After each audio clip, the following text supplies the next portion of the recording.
प्रिय छात्रों, पिछले चैप्टर में हमने वैद्युत क्षेत्र संबंधित परिभाषाएं, सूत्र पढ़े, कूलॉम का नियम पढ़ा और वैद्युत द्विध्रुव और वैद्युत द्विध्रुव के कारण उत्पन्न क्षेत्र पढ़ा। अब हम इस प्रथम चैप्टर का बी पार्ट, इसको हम प्रथम चैप्टर का बी पार्ट बोल सकते हैं, इसको गाउस की प्रमेय पढ़ेंगे। ये एक सामान्य सा सिंपल सा और बहुत ही इम्पोर्टेंट चैप्टर है। इसमें एक सबसे पहले नाम आएगा क्षेत्रफल सदिश, एरिया वेक्टर, क्षेत्रफल सदिश।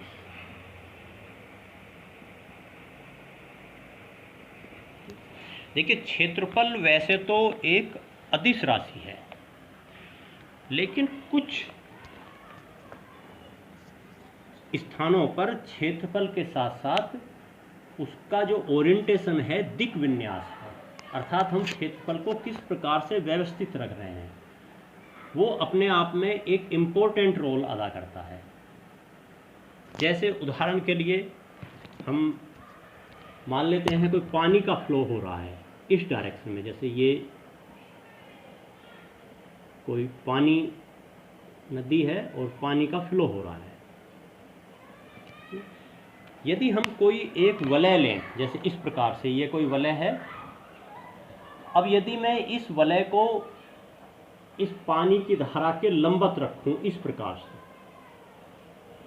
इस समय वलय का जो क्षेत्रफल है वो इस पानी की धारा के लंबवत है और इसमें से पानी अधिक से अधिक मात्रा में गुजरेगा। लेकिन यदि मैं इसका ओरिएंटेशन, दिक् विन्यास वलय का धीरे धीरे इस प्रकार से करता चला जाऊं, तो आप खुद अनुमान लगा सकते हैं कि इसमें से गुजरने वाले पानी की मात्रा कम होती चली जाएगी और जब वलय का क्षेत्रफल, वलय का तल पानी की धारा के समानांतर हो जाएगा, उस अवस्था में इसमें से गुजरने वाले पानी की मात्रा शून्य होगी। इस प्रकार से हमने देखा कि यदि हम दो चीज़ों को कंसल्ट करें, एक पानी का प्रवाह और वलय में से गुजरने वाले पानी की मात्रा, तो यहाँ पर वलय के क्षेत्रफल के साथ साथ इसका ओरिएंटेशन जो दिक् विन्यास है, हम इसको पानी की धारा के सापेक्ष किस प्रकार रख रहे हैं, ये अपने आप में एक महत्वपूर्ण रोल अदा करता है। अर्थात यदि हम इस प्रकार की परिघटनाओं में क्षेत्रफल को as a vector quantity consider कर लें, तो हमें परिकलन में काफ़ी सुविधा हो जाती है। तो यहाँ पर आपको ये ध्यान रखना है कि जो क्षेत्रफल होगा वो सदैव पृष्ठ के लंबवत होगा। इम्पोर्टेंट चीज़ ये है कि जो क्षेत्रफल सदिश की दिशा, जैसे एरिया वेक्टर हम कहेंगे ए की जो दिशा होगी, दिशा सदैव पृष्ठ के लंबवत होगी, पृष्ठ के लंबवत। जिस पृष्ठ का हम क्षेत्रफल कंसीडर कर रहे हैं, पृष्ठ के लंबवत और बहिर्मुखी, आउटवर्ड डायरेक्शन में, ये भी वर्ड ध्यान रखें, बहिर्मुखी।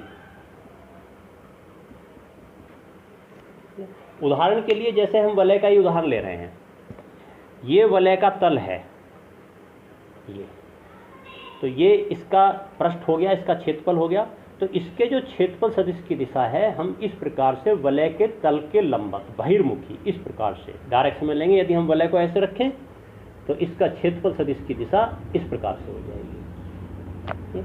इसी प्रकार से मान लेते हैं ये कोई हमारे पास पृष्ठ है, तो इस पृष्ठ के क्षेत्रफल सदिश की दिशा इस प्रकार तल के लंबवत बहिर्मुखी दिशा में, और जो इस तरफ वाला पृष्ठ है तल के लंबवत बहिर्मुखी दिशा में, इस दिशा में। तो इस प्रकार से आप यहाँ पर अच्छी तरह ध्यान रखिए कि जो क्षेत्रफल सदिश की दिशा है वो उस तल के लंबवत लेंगे हम जिसका क्षेत्रफल हम कंसीडर कर रहे हैं।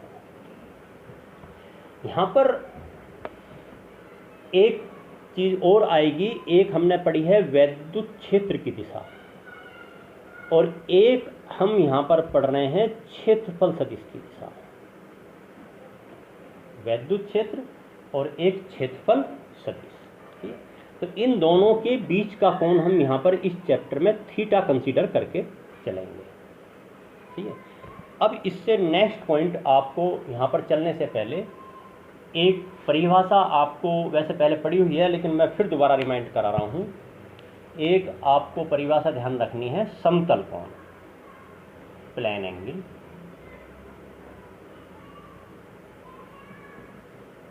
समतल कोण या प्लेन एंगल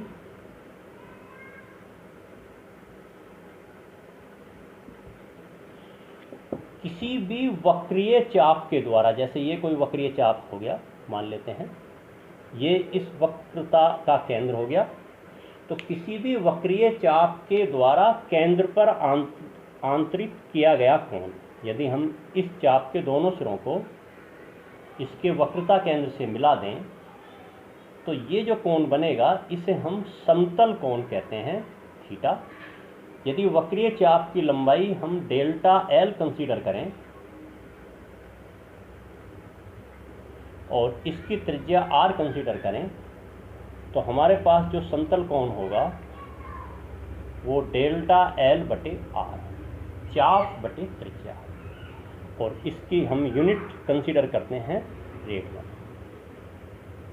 इस प्रकार से यदि मैं पूरे वृत्त के चाप के द्वारा केंद्र पर आपसे आंतरिक कोण पूछूं, पूरे वृत्त के चाप के द्वारा, तो पूर्ण वृत्त के कारण केंद्र पर आंतरिक कोण, पूर्ण वृत्त के कारण केंद्र पर आंतरिक कोण थीटा पूरे वृत्त के चाप की लंबाई 2 पाई आर, डेल्टा एल के स्थान पर 2 पाई आर अपॉन आर, अर्थात बराबर 2 पाई रेडियन। तो इस प्रकार से ये ध्यान रखेंगे कि पूरे वृत्त के चाप के, पूरे वृत्तीय चाप के द्वारा या किसी भी बंद वक्रीय चाप के द्वारा केंद्र पर आंतरिक कोण का मान सदैव 2 पाई रेडियन होता है। इसी प्रकार से एक परिभाषा आपको इसके साथ साथ इसके पैरेलल आपको जो ध्यान रखनी है वो है घन कोण।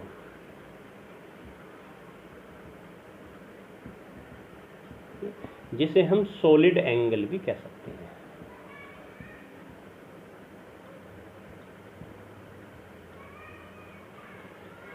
देखिए, समतल कोण की परिभाषा में और घन कोण की परिभाषा में थोड़ा सा अंतर है। यहाँ पर तो हम समतल कोण को परिभाषित करते समय हमने किया कि किसी भी वृत्त के चाप के द्वारा केंद्र पर आंतरिक कोण। यहाँ पर हम किसी गोले के पृष्ठ के भाग के द्वारा, गोले का कोई भी हम पृष्ठीय भाग ले लेंगे, पृष्ठीय भाग के द्वारा केंद्र पर आंतरिक कोण, मान लेते हैं कोई गोला है और उसका हमने ये पृष्ठ का भाग को ये ले लिया हमने कोई, और ये कोई गोले का केंद्र है। ये अब एक तो ध्यान रखना क्योंकि 3 डायमेंशनल डायग्राम बनाना बोर्ड पर संभव नहीं है। ये कोई गोला है और ये गोले का हमने कोई पृष्ठीय भाग ले लिया, तो इसके द्वारा केंद्र पर आंतरिक कोण, अर्थात ये यदि हम इसको वृत्ताकार लेते हैं तो चारों तरफ से यदि हम रेखाओं की सहायता से केंद्र को मिलाएं तो इस प्रकार से एक शंक्वाकार आकृति बन जाएगी। तो इसके द्वारा जो केंद्र पर आंतरिक कोण है इसे हम घन कोण कहेंगे। इसको हम ओमेगा से रिप्रेजेंट करेंगे और इसका मान बराबर होगा उस पृष्ठ के भाग का क्षेत्रफल जो हमने गोले का लिया है, डेल्टा ए बटे आर स्क्वायर, और इसकी यूनिट हम लेकर चलेंगे स्टेरेडियन। स्टेरेडियन, इसको स्मॉल एस आर से भी हम रिप्रेजेंट कर देंगे। यदि पूरे गोले के द्वारा केंद्र पर आंतरिक कोण कहें हम, घन कोण का मान पूर्ण गोले के कारण, पूर्ण गोलीय पृष्ठ के कारण, पूर्ण गोलीय पृष्ठ के कारण केंद्र पर आंतरिक घन कोण यदि हम निकालें तो पूरे गोले का क्षेत्रफल कितना होता है, 4 पाई आर स्क्वायर और अपॉन त्रिज्या का वर्ग। इस प्रकार से 4 पाई स्टेरेडियन पूरे गोले के द्वारा केंद्र पर आंतरिक कोण 4 पाई स्टेरेडियन। इस प्रकार से दो कोण आप यहाँ पर देखेंगे, एक समतल कोण और एक घन कोण। यदि हमें कहीं पर आवश्यकता पड़ेगी तो इनको हम कंसीडर करते हैं। इससे आगे इस चैप्टर की एक इम्पोर्टेंट पॉइंट हमारे पास आता है, वैद्युत फ्लक्स, जो इस चैप्टर का मोस्ट इम्पोर्टेंट पॉइंट है।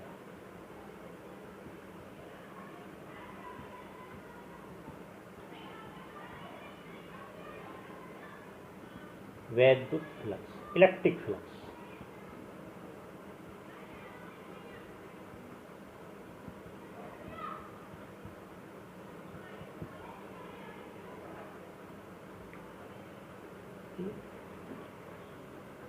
किसी भी पृष्ठ से गुजरने वाली वैद्युत क्षेत्र रेखाओं की संख्या को हम वैद्युत फ्लक्स कहेंगे। किसी भी पृष्ठ से गुजरने वाली किसी भी पृष्ठ से, जो भी हम पृष्ठ कंसीडर कर रहे हैं, कुछ भी आकृति हो सकती है, पृष्ठ से गुजरने वाली वैद्युत क्षेत्र रेखाओं की संख्या।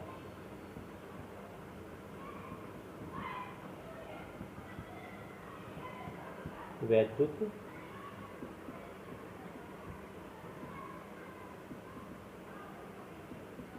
क्षेत्र रेखाओं की संख्या को हम वैद्युत फ्लक्स कहेंगे। यहां पर अभी पिछले चैप्टर्स में हमने पढ़ा है कि किसी भी वैद्युत क्षेत्र के, यदि कोई वैद्युत क्षेत्र है, जैसे ये मान लेते हैं, ये एक समान वैद्युत क्षेत्र में कंसीडर कर लेता हूं, तो किसी भी वैद्युत क्षेत्र के लंबत, लंबत का तात्पर्य जैसे ये पृष्ठ है, लंबत इस प्रकार से, लंबत प्रति एकांक क्षेत्रफल में से पारित वैद्युत क्षेत्र रेखाओं की संख्या वैद्युत क्षेत्र की तीव्रता के समानुपाती होती है।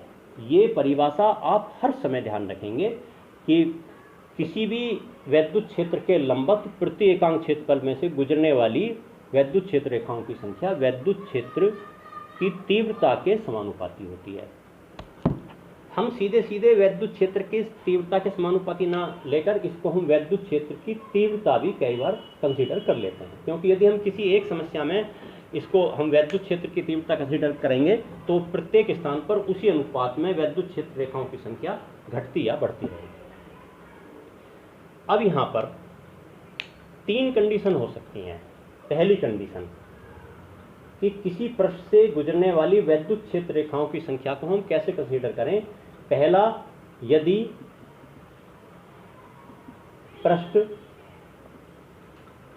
वैद्युत क्षेत्र के लंबत है,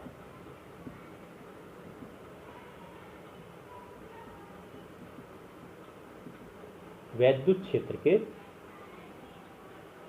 लंबत है।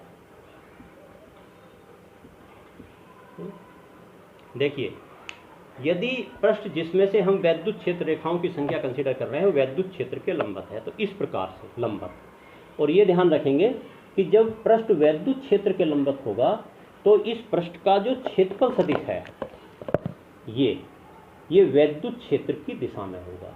ये आप अच्छी तरह कन्फ्यूजन नहीं होना चाहिए, अपने में अच्छी तरह मस्तिष्क में बैठा लें कि जब कोई पृष्ठ वैद्युत क्षेत्र के लंबत है तो उसका क्षेत्रफल सदिश वैद्युत क्षेत्र के समानांतर है, और जब कोई पृष्ठ वैद्युत क्षेत्र के समानांतर है, उसका तल समांतर है, तो उस पृष्ठ का क्षेत्रफल सदिश वैद्युत क्षेत्र के लंबवत होगा। तो यहाँ पर प्रथम अवस्था में वैद्युत पृष्ठ है वो वैद्युत क्षेत्र के लंबत है, तो इस समय थीटा बराबर 0 डिग्री। यहाँ पर थीटा, ये ध्यान रखेंगे आप, वैद्युत क्षेत्र और क्षेत्रफल सदिश के बीच का कोण लेंगे हम, के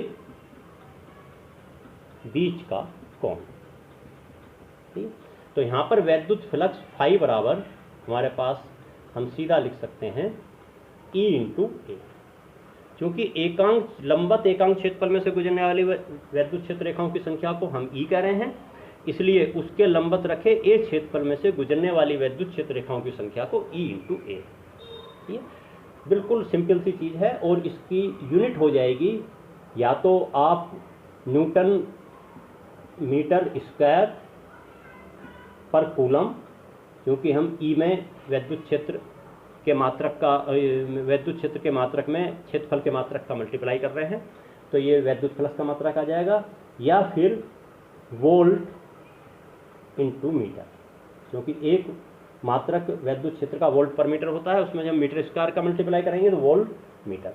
तो या तो हम वैद्युत फ्लक्स का एक मात्रक न्यूटन मीटर स्क्वायर पर कूलम, या फिर दूसरा मात्रक वोल्ट इंटू मीटर। ये वैद्युत फ्लक्स कब आया? जबकि पृष्ठ जो है वैद्युत क्षेत्र के लंबवत है। दूसरी स्थिति हम देखते हैं, यदि पृष्ठ वैद्युत क्षेत्र के समानांतर है,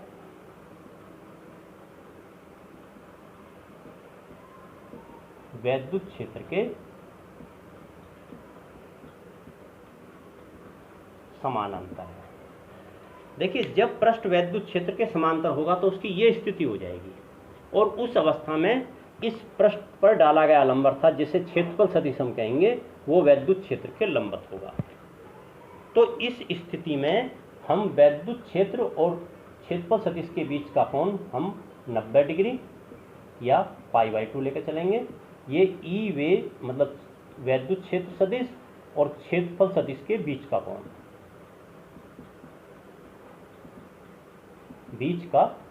कोण, और इस अवस्था में वैद्युत फ्लक्स, क्योंकि जब आप किसी पृष्ठ को वैद्युत क्षेत्र के लंबवत इस प्रकार से वैद्युत क्षेत्र के समांतर रखेंगे, उस अवस्था में इसका क्षेत्रफल सदिश वैद्युत क्षेत्र से 90 डिग्री का कोण बनाएगा, और इस पृष्ठ में से गुजरने वाली वैद्युत क्षेत्र रेखाओं की संख्या हो जाएगी 0, तो बराबर 0।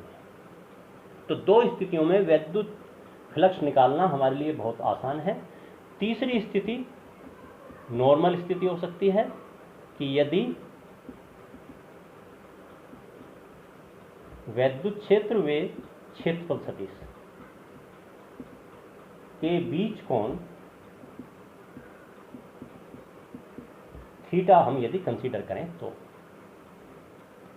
ये जनरल स्थिति हो जाएगी। देखिए, जब थीटा 0 डिग्री था तो वैद्युत फ्लक्स अधिकतम था, फाई बराबर ई इंटू ए। फिर जब थीटा बराबर π/2 रहा तो वैद्युत फ्लक्स 0 हो गया। हम इन दोनों स्थितियों का समावेश कर कर यहाँ पर हम कह सकते हैं कि यदि हम वैद्युत क्षेत्र को उस दिशा में क्षेत्रफल सदिश के घटक से गुणा कर दें a cos थीटा से, तो हमें जनरल फॉर्मूला प्राप्त हो जाएगा वैद्युत फ्लक्स का, अर्थात फाई बराबर ई ए कोस थीटा। यहाँ पर थीटा जो है वैद्युत क्षेत्र सदिश और क्षेत्रफल सदिश के बीच का कोण है। इसमें जो पहले वाली स्थिति और दूसरे वाली स्थिति दोनों इसमें समाहित हो गई। आप थीटा का मान यहाँ पर 0 डिग्री रखेंगे तो अधिकतम वैद्युत फ्लक्स आ जाएगा, जो हमने पहली वाली कंडीशन में निकाला। थीटा का मान यदि हम 90 डिग्री रखेंगे तो दूसरे वाली कंडीशन 0 आ जाएगी। तो इस प्रकार से ये हमारे पास जो वैद्युत फ्लक्स का एक सामान्य सा फॉर्मूला, जनरल फॉर्मूला आ गया। इसको आप कहीं पर भी आवश्यकता पड़ेगी तो आप इसको इस रूप में ध्यान रख लेंगे, फाई बराबर ई ए कोस थीटा कह दो, या फिर बराबर आप इसको दूसरे रूप में लिख सकते हैं E dot A, dot product के रूप में, क्योंकि ए डॉट बी बराबर ए बी कोस थीटा होता है। ये पिछले चैप्टरों में आपने फॉर्मूला, आप इस चीज़ को पढ़ चुके हैं। तो इसलिए ये वैद्युत फ्लक्स का एक जनरल फॉर्मूला आ गया।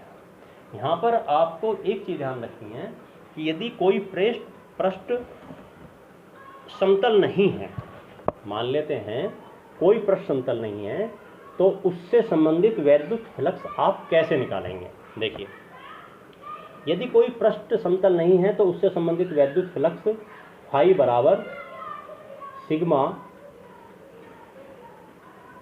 ई डॉट ए, अर्थात उसके अलग अलग भाग से ई डॉट ए कह दो या डेल्टा ए से मिलकर बना मान रहे हो तो ई डॉट डेल्टा ए, अलग अलग क्षेत्रफल से संबंधित वैद्युत फ्लक्स निकालकर और हम उनका योग कर लेंगे। तो इस प्रकार से हम किसी भी, यदि कोई भी पृष्ठ, जैसे उदाहरण के लिए मान लेते हैं हम कोई पृष्ठ, बेलनाकार पृष्ठ ले लिया हमने, सपोज करो ये,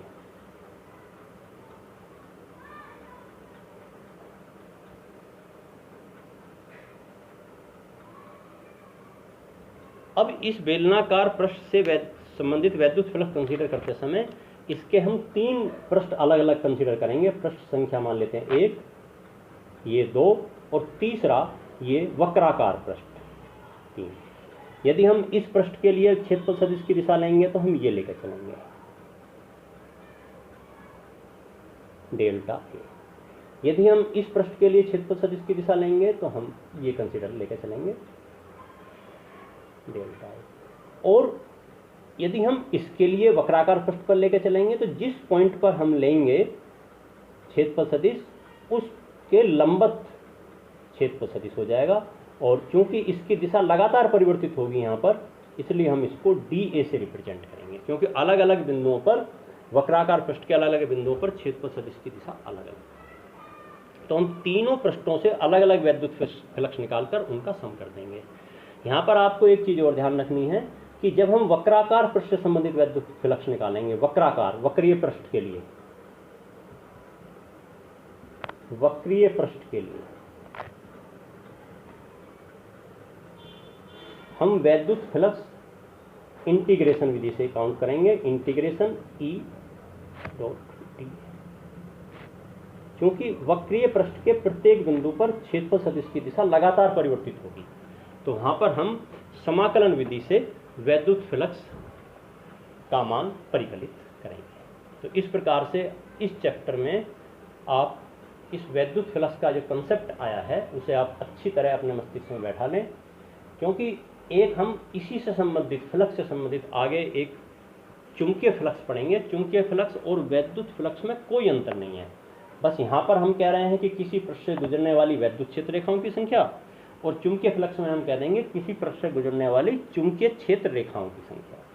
इस प्रकार से जब हम वैद्युत चुंबकीय प्रेरण वाला चैप्टर पढ़ेंगे आगे, वहाँ पर चुंबकीय फ्लक्स में यही जो कंसेप्ट हमने वैद्युत फ्लक्स के बारे में पढ़ा है वहाँ पर पुनः काम आएगा। चलिए अब इस चैप्टर से संबंधित, जो कि हमारा चैप्टर का नाम भी है, अध्याय का नाम भी है, गाउस की प्रमेय का हम अध्ययन करते हैं। गाउस की प्रमेय,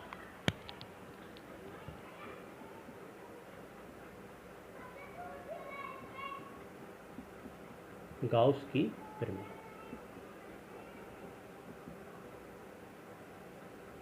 देखिए, गाउस की प्रमेय एक मूलभूत प्रमेय है, फंडामेंटल थ्योरम है। ये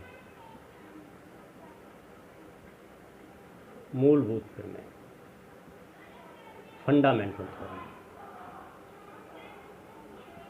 अर्थात जिसकी किसी भी परिस्थिति में अवहेलना संभव नहीं है। और इसको मैं रिपीट कर रहा हूं कि किसी भी बंद पृष्ठ से गुजरने वाले वैद्युत फ्लक्स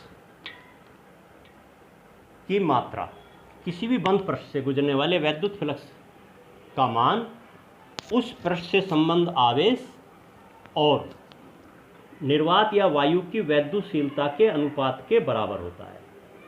इसको मैं फिर दोबारा रिपीट कर रहा हूं कि किसी भी बंद, एक तो ये ध्यान रखेंगे कि जो गाउस की प्रमेय है ये बंद पृष्ठ के लिए लगेगी, बंद पृष्ठ के लिए। तो किसी भी बंद पृष्ठ से संबंध वैद्युत फ्लक्स फाई बराबर होगा उस पृष्ठ से परिबद्ध कुल आवेश सिग्मा क्यू, बीजगणितीय योग। ये उस पृष्ठ से परिबद्ध कुल आवेश का तात्पर्य बीजगणितीय योग से है, और निर्वात या वायु की वैद्युतशीलता का अनुपात, इसे हम गाउस की प्रमेय के नाम से जानते हैं। यहाँ पर यह ध्यान रखेंगे कि मोस्टली हम जो भी माध्यम कंसीडर करते हैं वायु या निर्वात होता है, इसलिए हमने यहाँ पर निर्वात या वायु की वैद्युतशीलता से भाग दिया है। यदि हम किसी अन्य माध्यम में इस गणना को कंसीडर कर रहे हैं तो उस अवस्था में इस गाउस की प्रमेय को इस रूप में लिखा जा सकता है, सिग्मा क्यू अर्थात उस बंद पृष्ठ से परिबद्ध आवेश बटे उस माध्यम की वैद्युतशीलता। लेकिन चूंकि हम जनरली नॉर्मली वायु या निर्वात में ही गणना करते हैं, तो इसलिए हम नॉर्मली हम इसी परिभाषा को ध्यान में रखेंगे कि किसी भी बंद पृष्ठ से संबंध वैद्युत फ्लक्स का मान होगा उस पृष्ठ से परिबद्ध कुल आवेश और निर्वात या वायु की वैद्युतशीलता के बराबर। देखिए, यहाँ पर आपको ये ध्यान रखना है कि यदि गाउस की प्रमेय से आपको वैद्युत फ्लक्स निकालना है जैसे कि उदाहरण के लिए मैं यहाँ पर एक कुछ उदाहरण दे रहा हूँ कि जैसे कोई हमारे पास गोलाकार पृष्ठ है, सपोज करो उदाहरण के लिए हमने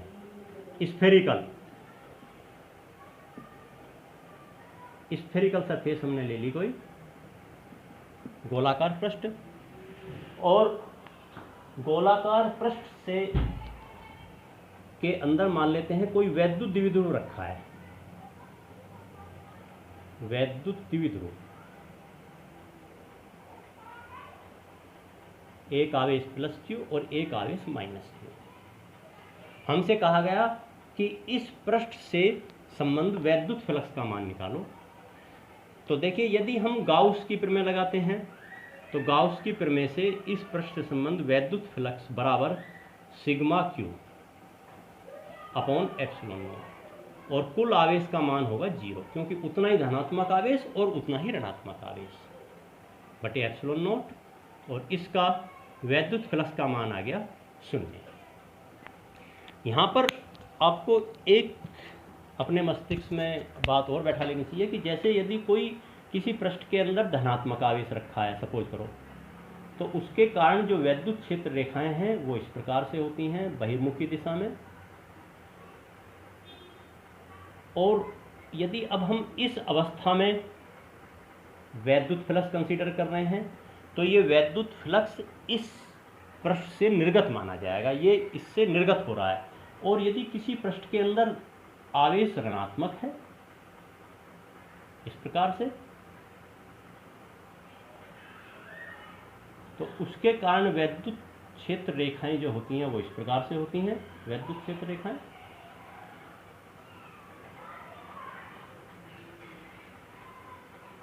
इस प्रकार से।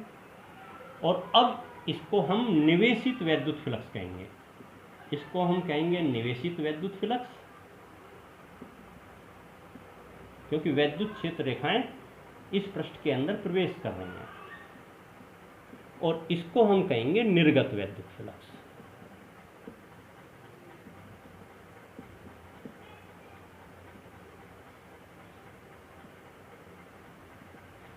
निर्गत वैद्युत फ्लक्स। यहाँ पर थोड़ा सा आप कुछ विशेष परिस्थितियों में वैद्युत फ्लक्स की गणना करने संबंधित आप थोड़ा सा और ध्यान रखेंगे। जैसे मैं एक उदाहरण आपको और बता रहा हूँ, जैसे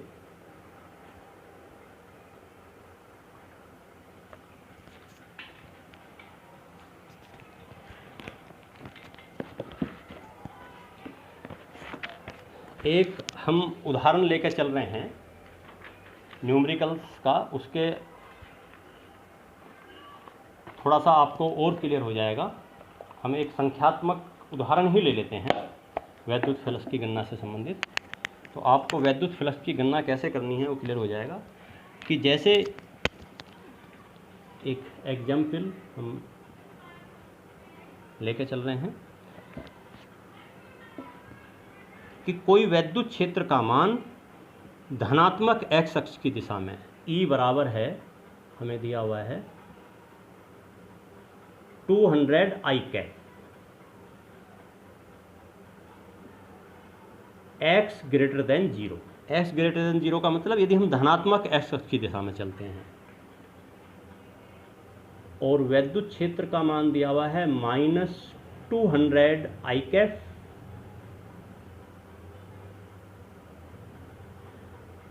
x स्मॉलर देन 0 के लिए, अर्थात यदि हम ऋणात्मक एक्स अक्ष की दिशा में चलते हैं, और इसमें एक 20 सेंटीमीटर लंबा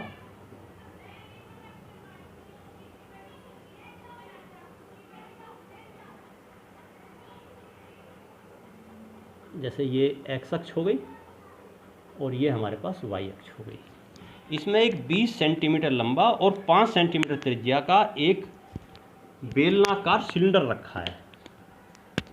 देखिए 20 सेंटीमीटर लंबा और 5 सेंटीमीटर त्रिज्या का सिलेंडर इस प्रकार से रखा है कि उस सिलेंडर का केंद्र मूल बिंदु पर स्थित है। तो स्थिति लगभग हमारे पास ये हो जाएगी।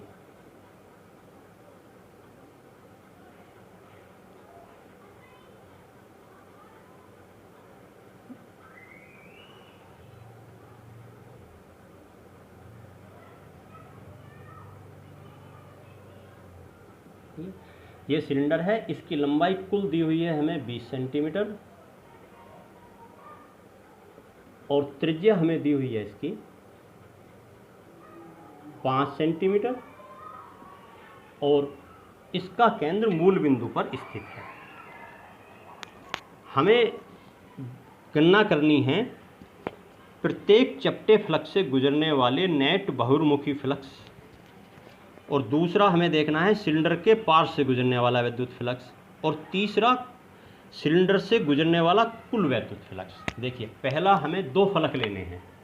पहली स्थिति में हमें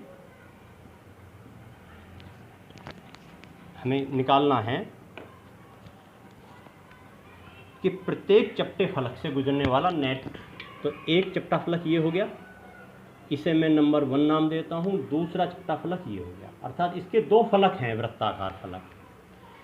इनसे गुजरने वाले हमें वैद्युत फ्लक्स की गणना करनी है। हमसे अभी थोड़ी देर पहले बताया गया था कि यदि हम धनात्मक एक्स की दिशा में चलते हैं तो वैद्युत क्षेत्र की दिशा इस प्रकार से है,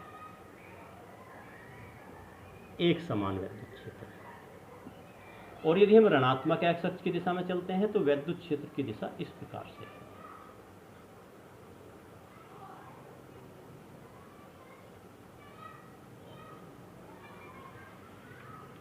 सही है।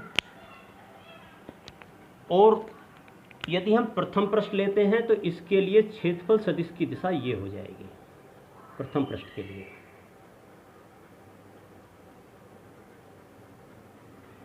और यदि हम दूसरे पृष्ठ के लिए लेते हैं तो इसके लिए क्षेत्रफल सदिश की दिशा ये हो जाएगी। इसमें रेड इससे दिखा रहा हूं, ये क्षेत्रफल सदिश की दिशा, ये इधर वैद्युत क्षेत्र की दिशा और ये यहाँ पर वैद्युत क्षेत्र की दिशा। तो देखिए, जब हम प्रथम फलक से संबंधित वैद्युत फ्लक्स काउंट करेंगे प्रथम फलक से संबंधित, प्रथम फलक से संबंधित वैद्युत फ्लक्स φ1 जिसे हम कह सकते हैं, तो ई ए कोस 0, क्योंकि यहाँ पर थीटा का मान 0 होगा। आप मल्टीप्लाई करिए तो इक्वल टू 200 इंटू ए का मान आप रखेंगे यहाँ पर πr² से, बराबर 200 इंटू पाई दैट मीन्स 3.14 और r दैट मीन्स 0.05 का स्क्वायर, न्यूटन मीटर स्क्वायर पर कूलम। जब आप इसको कैलकुलेट करेंगे तो ये आपके पास आ जाएगा 1.57 न्यूटन मीटर स्क्वायर पर कूलम। इसी प्रकार से जब आप इस पृष्ठ से संबंध वैद्युत फ्लक्स निकालेंगे द्वितीय फलक से संबंधित,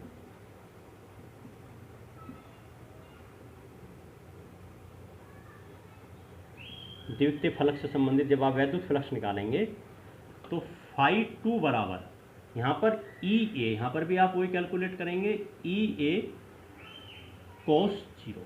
देखिए, अब वैद्युत क्षेत्र की दिशा इस दिशा में ऋणात्मक एक्स अक्ष की दिशा में और क्षेत्रफल सदिश भी ऋणात्मक एक्स अक्ष की दिशा में, तो इसलिए दोनों के बीच का कोण हो गया 0 डिग्री। यहाँ पर भी जब आप यही मान रखेंगे तो बिल्कुल सेम वैल्यू रखते हुए इसमें भी आंसर ये आएगा 1.57 न्यूटन मीटर स्क्वायर पर कूलम। ठीक। अब दूसरी स्थिति आती है वक्राकार पृष्ठ से संबंधित वैद्युत फ्लक्स, वक्रीय भाग से। वक्रित भाग से संबंधित वैद्युत flux φ3 E dot da integration से हम निकालेंगे यहाँ पर, क्योंकि ये वक्राकार भाग के प्रत्येक बिंदु पर क्षेत्रफल सदिश की दिशा अलग अलग होगी, बराबर इंटीग्रेशन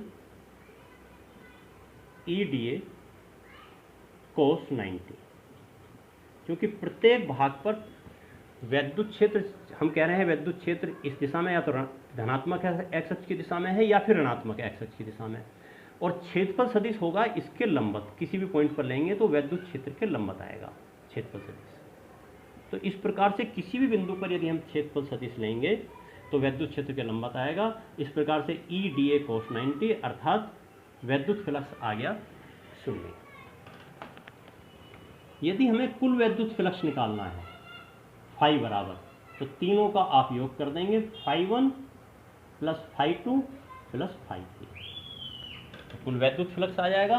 φ1 का मान ये रहा, φ2 का मान हमारे पास ये रहा और φ3 का मान 0। यदि हमसे ये कहा जाता कि इससे संबंध आवेश भी निकालो, Q बराबर कितना होगा, इसके अंदर कुल आवेश का मान कितना है, तो हम गाउस की प्रमेय से इस वैद्युत फ्लक्स में हम एप्सिलॉन नॉट का मल्टीप्लाई कर देते, तो इस पृष्ठ से संबंध कुल आवेश किया जाता है। यहाँ पर आपको एक चीज़ और ध्यान रखनी है यहाँ पर कि कई प्रॉब्लम्स में हमें ये कहा जा सकता है कि जैसे हमने यहाँ पर वैद्युत क्षेत्र धनात्मक है एक्स अक्ष की दिशा में कह दिया हमने धनात्मक एक्स अक्ष की दिशा में है, ऋणात्मक एक्स अक्ष की दिशा में हमने कह दिया ऋणात्मक एक्स अक्ष की दिशा में। यदि और लेकिन यदि हमसे वैद्युत क्षेत्र प्रत्येक बिंदु पर हमसे कह दिया जाता है कि धनात्मक एक्स अक्ष की दिशा में है, यहाँ पर भी और यहाँ पर भी, तो यहाँ पर ये ध्यान रखना कि यहाँ पर वैद्युत फ्लक्स फिर निर्गत हो रहा है तो इसे हम धनात्मक लेते, और इस पृष्ठ पर वैद्युत फ्लक्स निवेशित हो रहा है तो इसलिए हम ऋणात्मक लेते, और इसलिए कुल वैद्युत फ्लक्स इन दोनों का योग 0 आ जाता है, एक को धनात्मक और एक को ऋणात्मक। इस प्रकार से हमें न्यूमेरिकल्स इसके करने हैं। ठीक है, बाकी इससे आगे हम अगले लेक्चर में देखेंगे। धन्यवाद। करते